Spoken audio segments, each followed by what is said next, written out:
오늘 이 말씀을 가지고 부모를 웃게 하자라는 제목으로 잠시 여러분들과 은혜를 나누고자 합니다. 여러분 혹시 떡고물 효자라는 말 들어보셨습니까? 아마 이 말이 나온 지가 얼마 안 된 것 같습니다. 신조어처럼 얘기가 되어지는데요. 떡고물 효자. 이건 무슨 말이냐 하면 효자는 효자인데 떡고물을 바라는 효자인 거예요. 그러니까 부모에게 무엇을 바라고 내가 이렇게 잘하면 내가 부모를 잘 섬기면 나중에 우리 부모님께서 나에게 뭔가 주시겠지. 그것을 바라면서 효도하는 사람들을 일컬어서 떡고물 효자다 이렇게 얘기를 해요. 요즘 젊은 사람들이 부모님이 가지고 계신 뭐 재산이라든지 뭐 그런 것들을 바라면서 부모님을 뻔질나게 찾아가는 사람들이 많이 있는데 그런 사람들을 일컫는 이야기입니다. 요즘에는 어른들이 돌아가시기 전에 미리 자녀들에게 유산을 상속해 주거나 그러지 않으신다고 그래요. 그 이유를 여쭤보면 한 가지를 말씀하세요. 유산을 타갈 때는 유산을 다 가져가도 자기들이 부모님을 끝까지 잘 공경하고 섬기겠습니다라고 철떡같이 얘기를 하지만 그러나 모든 것들을 다 가져간 후에는 아이들의 그 자녀들의 태도가 싹 바뀌게 된다라는 거죠. 언제 그랬냐는 듯이 부모님의 것을 다 가져간 후에는 부모를 돌보지도 않고 부모가 어려울 때 챙겨주지도 않고 심지어 명절 때 찾아오지도 않더라라는 이야기입니다. 그러다 보니까 이제 부모님들이 어르신들이 그걸 알았어요. 자녀들의 마음을 알았어요. 그러고 나니까 이제 절대로 죽기 전까지 자녀들에게 무언가 넘겨주지 말라라는 것이 어른들 사이에는 불문율처럼 이제 이미 되어져 버린 지 오래가 되었습니다. 만약에 시골에 농사를 짓는 어떤 그 부모님, 연세 드신 분들이 계신데 그쪽 땅이 개발되어진다라는 소문이 돌아서 확정되어지면 그동안 찾아오지 않았던 자녀들이 매 주마다 부모님을 찾아온다고 그래요. 한 번도 전화가 없었던 자녀들이 매주마다 부모님께 전화드리고 별일 없으시냐고 안부를 묻고 그런다고 하죠. 어떤 신문기사를 보니까 공주입니까? 예전에 그 행정도시가 막 그 개발되어질 때 그때 주말마다 도시에 나갔던 자녀들이 다 부모님을 찾아와서 그 작은 그 시골 마을이 북적북적 했다는 거예요. 젊은 사람들도 넘쳐나서. 자녀들이 다 부모님을 찾아와가지고 부모님한테 어떻게 하면 더 자기들이 잘 섬길 수 있냐 그런 걸 물어보면서 그렇게 했다는 거죠. 부모님들이 웃을 수도 없고 울 수도 없는 그런 상황들이 펼쳐지고 있습니다. 예전에는 고려장 문화라는 것이 있었다고 합니다. 여러분들 잘 아시지만 부모님, 나이 드신 부모님을 산에다가 내버려 두는 그런 악습이었습니다. 근데 요즘에 현대판 고려장들이 종종 일어나는 것을 듣게 되는데요. 치매가 걸리신 부모님과 함께 여행을 가서 그 부모를 그 여행지에다 버려두고 오는 경우가 종종 있습니다. 여러분 뉴스로 아마 한 번씩 들으셨으리라 생각이 드는데요. 그뿐만 아닙니다. 정말로 그것은 나쁜 일이긴 한데 또 어떤 사람들은 그나마 나은 것은 부모님을 양로원이나 요양원에 모셔다 놓고 그냥 그걸로 자기가 한 것을 자기가 책임을 다했다라고 생각하는 사람들도 있는 것 같습니다. 물론 요양원이나 양로원을 이용하는 그 자체가 나쁜 것은 아닙니다.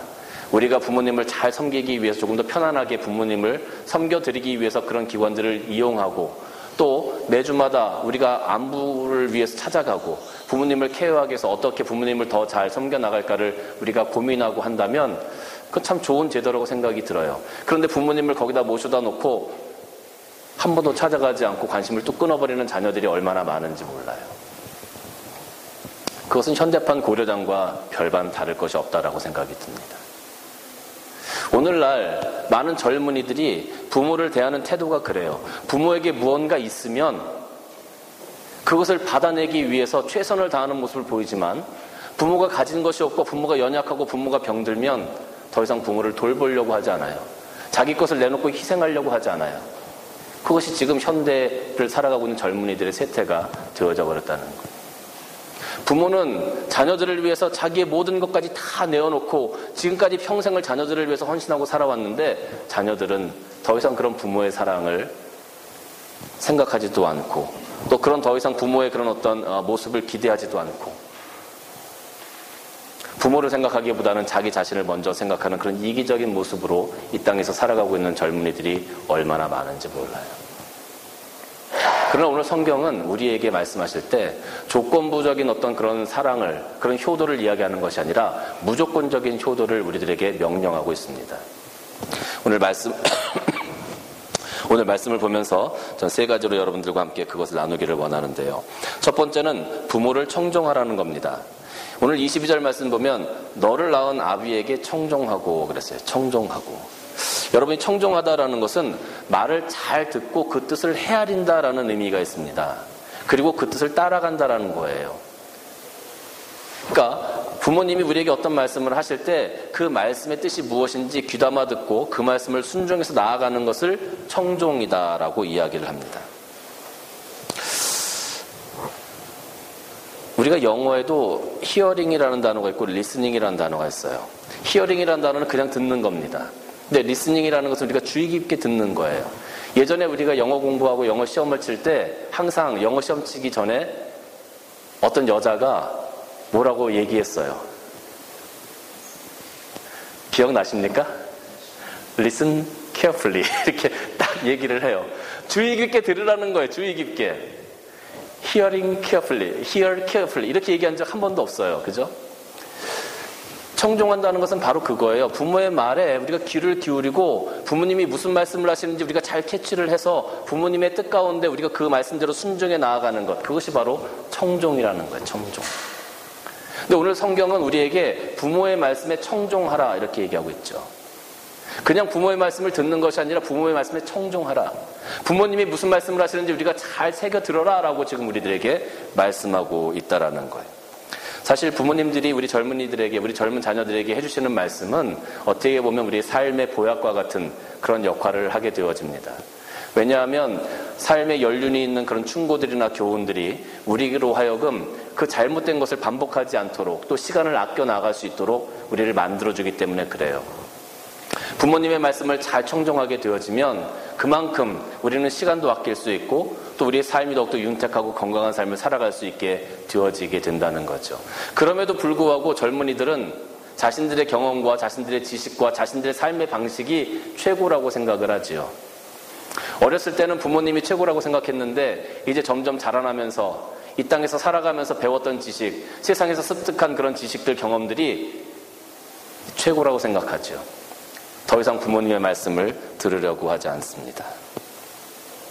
예전에 TV, 인터넷 광고에서 이렇게 광고하는 것을 본 기억이 납니다. 정확하진 않은데요. 인터넷 광고를 하는데 어떻게 광고를 하냐면 그 시골에 할아버지, 할머니가 나오세요. 그리고 나서 자녀들에게 이렇게 영상 편지를 보내는 것처럼 이야기를 합니다. 서울에 살고 있는 누구야? 너희들 잘 살고 있냐? 우리도 밥 잘 먹고 건강하게 잘 있다. 그런데 옆집에 사는 박씨네는 아들들이 큰 TV를 하나 사줬댄다. 근데 우리는 TV 필요 없다. 뭐 우리가 맨날 일하고 들어와서 밤늦게 들어오니까 우린 잠만 자면 돼. 우리는 TV 필요 없다. 우리는 너희들 건강하게 잘 살면 그걸로 된다. 건강하게 밥 잘 먹고 잘 지내라. 마지막으로 우리 TV 필요 없다. 이렇게 하고서 광고가 끝나요. TV가 필요하신 거죠. 근데 그렇게 이제 광고를 하는 광고가 있었습니다. 그 광고를 보면 참 많이 웃었던 기억이 나는데 정말로 부모님께서 원하시는 것이 무엇인지 그걸 잘 헤아려서 부모님의 마음에 합하게 우리가 삶을 움직여가고 또 부모님의 말씀을 청종해서 그것을 헤아려 드릴 수 있는 그런 자세, 그것이 바로 오늘날 우리들이 가져야 되는 청종의 자세가 아닌가 생각이 듭니다. 에베소서 6장 1절 말씀 보면 자녀들아 주 안에서 너희 부모에게 순종하라 이것이 옳으니라 내 아버지와 어머니를 공경하라 이것이 약속 있는 첫 계명이니 이로써 내가 잘되고 땅에서 장수하리라 라는 약속을 우리에게 주고 계시지요. 사랑하는 성도 여러분, 여러분들 부모님의 말씀을 청종하기를 기뻐하십니까? 아니면 부모님들께서 하시는 말씀이 잔소리라고 생각이 드십니까? 성경은 우리에게 부모의 말, 아비의 말을 청종하라라고 말씀하고 있습니다. 부모님의 말씀을 잘 듣고 깨달아서 정말로 그 말씀 가운데 순종함으로 말미암아 부모를 웃게 할 수 있는 우리 모든 성도들이 되어지시기를 주님의 이름으로 간절히 축원합니다. 두 번째는 부모님을 경히 여기지 말아야 합니다. 오늘 여기 22절 말씀 보니까 너를 낳은 아비를 청종하고 내 늙은 어미를 경히 여기지 말라 그랬어요. 내 늙은 어미를 경히 여기지 말라. 경히 여기지 말라. 우리가 이민자의 삶을 살다 보면은요, 이민자의 삶을 살다 보면 꼭 한 번은 우리가 자녀들로부터 무시당할 때가 있어요. 꼭 한 번. 그 시작이 어디냐 하면 이 아이들이 초등학교 1학년 들어가서, 킨더가튼 들어가서 1학년, 2학년쯤 되면 꼭 부모를 한 번 무시해요. 뭐라고 하냐면 차를 타고 가다 보면 아빠, 저기 나무가 영어로 뭔지 알아? 이렇게 물어봐요. 그러면 나무 알지? 트리. 그러면 안 해. 또 한참 가다 보면 아빠, 저기 차가 영어로 뭔지 알아? 알지? 카. 안 해. 그리고 나서 그 정도까지는 괜찮아요. 그런데 이제 한 3, 4학년쯤 되기 시작하면 진짜 무시가 나오죠. 우리가 이제 하다 보면 한국 사람이 제일 안 되는 발음 중에 하나가 F 발음 아니겠습니까? P와 F 발음을 헷갈려서 우리가 얘기하다가 우연히 파이브 이렇게 얘기하면 아이들이 딱 캐치를 해요. 아빠 그거 아니야. 뭐가 그러면 F 이렇게 해봐. 따라해봐. F 5야. 이렇게 아이들이 우리한테 막 그렇게 지적을 해요. 그러면 한편으로는 기특하기도 하지만 또 한편으로는 은근히 기분 나쁜 거예요. 그 어린 아이가 우리의 그 실수를 지적할 때 그래, 이 녀석들은 영어를 잘 배웠으니까, 근데 우리는 영어를 잘 못 배우고 영어를 잘 모르니까 그런 것들을 지적할 때 은근히 기분이 나빠요. 그리고 나서 이 녀석들이 은근히 아빠 엄마를 무시하기 시작해요. 영어도 우리 아빠 엄마는 영어를 잘 못해, 내가 영어 더 잘해 하면서 엄마 아빠를 은근히 무시하게 되어지는, 그렇게 무시당하는 경험을 우리는 반드시 한 번씩은 겪게 되는 것 같아요. 아이들이 조금 더 커서 영어로 전화할 일이 있거나 아니면 어떤 센터 같은 데 전화할 일이 있어서 좀 전화를 해달라고 얘기하면 얼마나 위세를 하는지, 그 전화 한번 해주는 게 어렵다고 그거 가지고 막 그냥 그 아빠가 하지 그걸 못한다고 이렇게 막 얘기를 해요. 그러면 은근히 마음이 상하는 거예요. 그것 때문에 지금까지 키워놨더니 말이지, 이 녀석들 이제 와가지고 영어 좀 한다고 얼마나 부모님을 무시하는지, 그런 마음들이 들더라고요. 자녀로부터 부모들도 우리들도 이렇게 상처를 받게 될 때가 종종 있습니다. 그런데 우리들 역시 우리는 안 그럴 것 같은데 우리들 역시 우리 부모에게 상처를 주는 말들을 할 때가 또 종종 있는 것 같아요. 그때가 언제 하면 부모님들이 우리에게 어떤 말씀을 하실 때 그 말씀을 우리가 청종하지 않고 아버지 이제 시대가 변했어요. 이제 아버지가 말씀하시는 것은 이제 구시대적인 거니까 제가 알아서 할게요. 이제 그런 거 말씀 안 하셔도 돼요. 이제 참견하지 마시고 이제 아버지 잠깐 뒤로 물러나 계세요. 제가 알아서 할게요. 우리가 이렇게 부모님들이 말씀하실 때 그런 말씀들을 종종 하지요. 우리는 아무렇지도 않게 그런 말씀을 하는데, 그런 말씀을 드리는데, 그것이 부모님 입장에서는 그 어린아이가 아빠 그 P가 아니고 F야 5야 이렇게 해봐 할 때 그 느꼈던 그런 어떤 마음들이라고 저는 생각이 들어요. 그런 부모님들도 아마 그런 마음을 느끼시지 않을까 하는 생각이 들어요.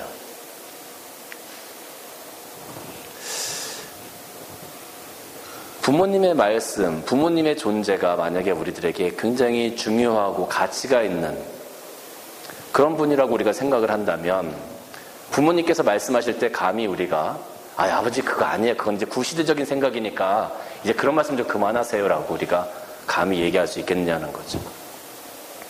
우리가 부모님에게 그런 이야기를 한다는 것은 부모님을 경히 여기기 때문에 그래요. 부모님을 중요하고 정말로 가치 있는 분으로, 내 삶에 가장 중요한 분으로 생각한다면 우리가 감히 어떻게 그렇게 반응할 수 있겠습니까? 우리가 그렇게 말씀드릴 때 부모님은 그 마음 가운데 상처가 생기게 되어지시는 거예요. 저는 군 생활을 교도대에서 생활을 했습니다. 교도대는 교도소를 지키는 부대인데요. 제가 거기서 이제 접견실에서 잠시 근무할 때였습니다. 접견실은 이제 면접하는 그 면접실을 이야기합니다. 한 5분 정도 시간이 주어지는데 아들이 교도소에 있었고 늙은 노모가 아들을 면회를 왔어요. 그런데 5분 동안 이 아들이 나와서 어머니한테 하는 이야기가 뭐냐면, 어머니가 나한테 해준 게 뭐가 있어요? 왜 여길 찾아왔어요? 대체 다른 사람들은 부모들이 이렇게 자녀들을 돌봐줄 때 어머니는 나한테 왜 그랬어요?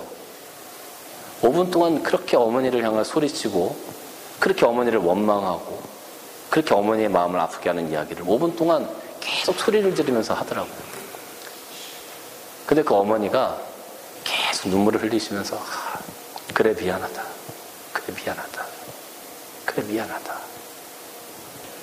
계속 미안하다고만 말씀하시는 거예요. 그 모습은 너무 마음이 아팠습니다.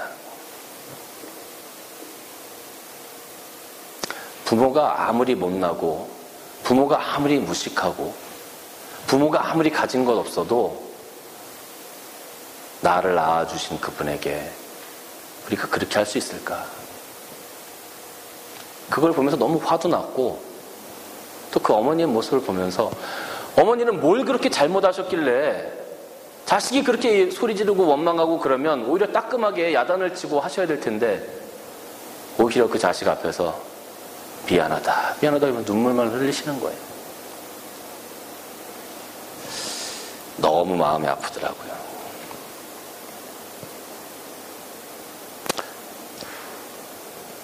때로는 우리 부모님들이 모자랄 수 있습니다. 때로는 우리 부모님들도 실수하실 수 있습니다. 때로는 우리 부모님이 약할 수 있습니다. 때로는 우리 부모님이 가진 것이 없으실 수도 있습니다. 그래도 우리 부모님은 그 평생 최선을 다해서 살아오셨다는 것을 우리는 인정해 드려야 할 겁니다. 그분들이 가난하고 싶어서 가난하게 사시겠습니까? 그분들이 배우기 싫어서 무식하게 살아가시겠습니까? 그분들이 자녀들에게 해주고 싶지 않아서 못 해주시겠습니까? 부모님은 그 삶을 최선을 다해서 지금까지 살아오신 거예요. 하루하루 어려운 고비들을 넘어가면서 그 자녀들을 위해서 눈물을 흘리고 나는 못 먹어도 자녀를 먹이고 나는 못 입어도 자녀를 입히기 위해서 지금까지 평생을 살아오신 분들이 바로 부모님이시더라는 거죠.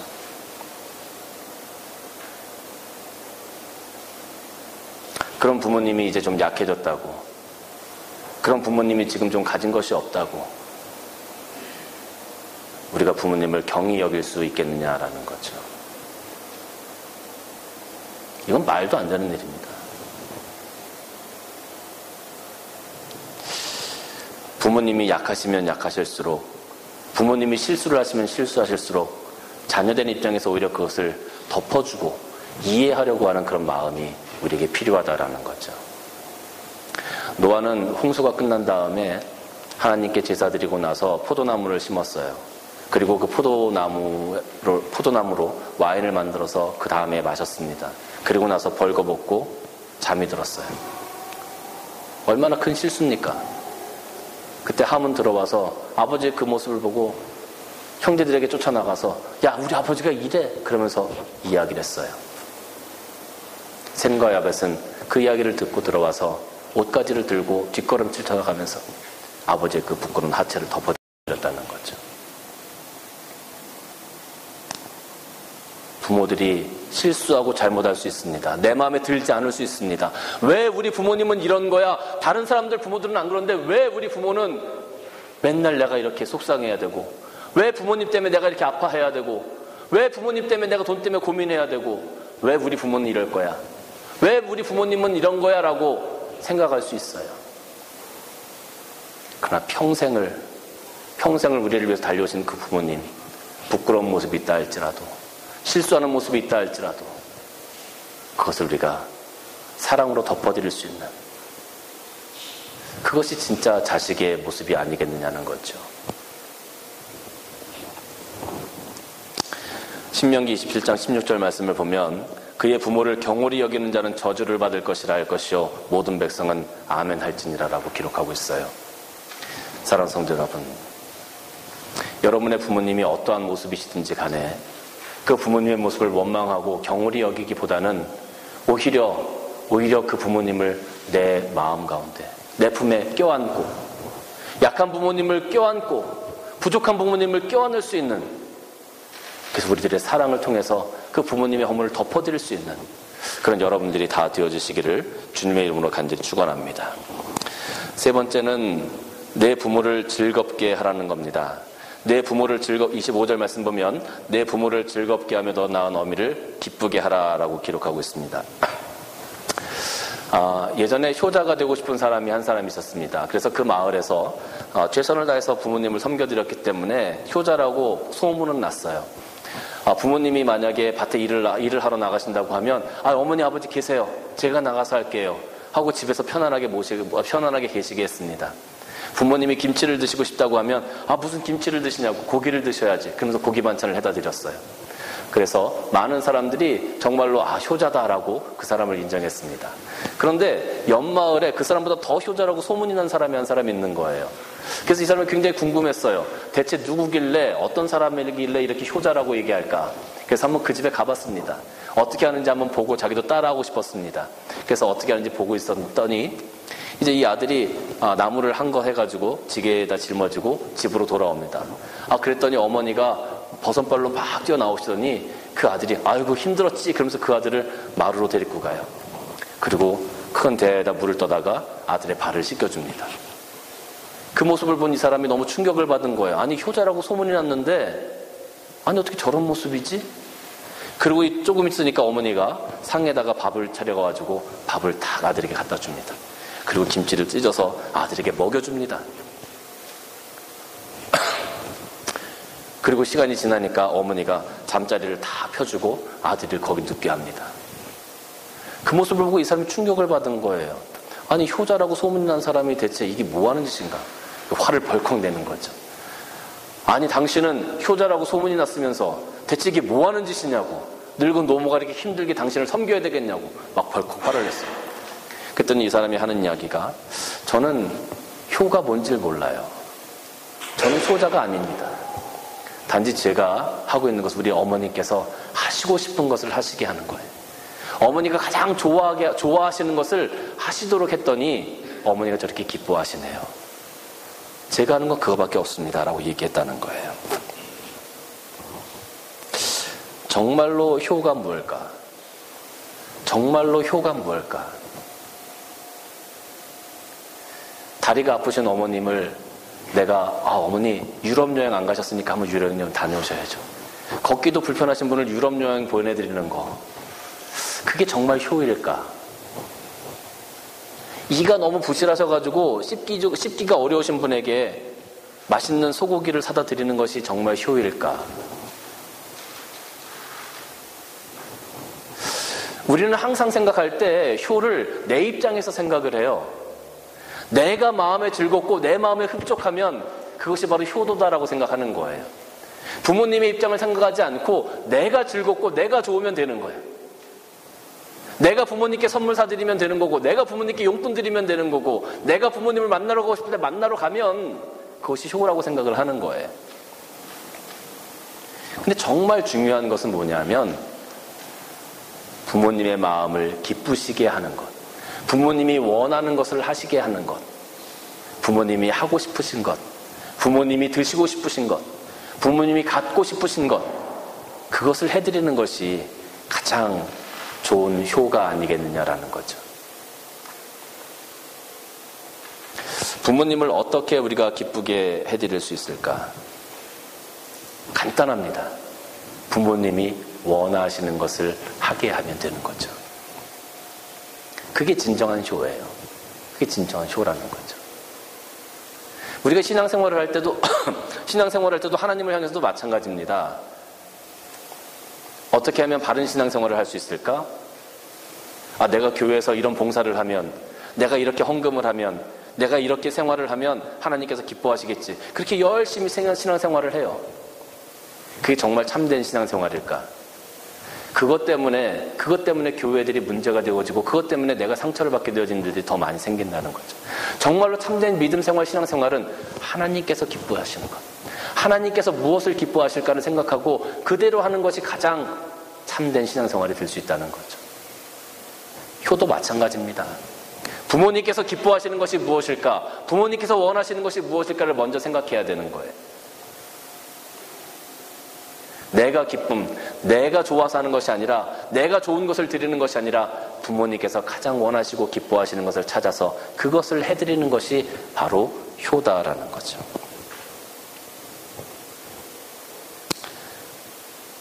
부모님께 전화드리는 것보다 부모님을 찾아가는 것이 좋을 겁니다. 부모님께 선물을 드리는 것보다 사랑합니다라는 한마디를 전해드리는 것이 더 좋을 수 있습니다. 사랑하는 성도 여러분, 여러분은 어떻게 여러분의 부모님을 웃게 하고 계십니까? 여러분은 정말 여러분의 부모님들을 웃게 하고 계십니까? 아니면 여러분의 마음 속에서 여러분이 웃는, 여러분 스스로 즐거운 그런 효도를 하고 계십니까? 부모님의 마음에서, 부모님의 입장에서 부모님이 원하시는 것을 지금 감당하고 있습니까? 성경은 우리들에게 오늘 본문 말씀을 통해서 부모의 말을 청종하고 또 부모를 경히 여기지 말고 또 부모를 즐겁게 하라라고 말씀하고 있습니다. 부모님을 웃게 할 수 있는 그런 자녀들, 또 부모님을 웃게 할 수 있는 그런 말들, 부모님을 웃게 할 수 있는 그런 행동들, 그런 모습들, 그것이 오늘날 우리들에게 필요한 효도의 모습이 아니겠느냐라는 거죠. 오늘 어버이 주일입니다. 어버이 주일을 통해서 여러분들이 아직 우리 부모님이 살아계신다면 그 부모님을 웃게 한번 만들어 보시면 어떻겠습니까? 내 부모가 웃는다면 그 웃는 얼굴 때문에 나 역시 행복해질 수 있다는 것을 우리는 반드시 깨달아야 할 것입니다. 오늘 부모님을 기쁘시게 하는 것은 바로 하나님의 명령입니다. 하나님께서 우리에게 말씀하신 것입니다. 우리 그리스도인들은 반드시 부모님을 기쁘시게 하는 자들이 되어져야 합니다. 부모의 마음을 아프게 하는 자들이 아니라 기쁘시게 하는, 내 부모를 즐겁게 하며 너를 낳은 어미를 기쁘게 할 수 있는 우리 모두가 되어지시는 이 어버이 주일 되시기를 주님의 이름으로 간절히 축원합니다.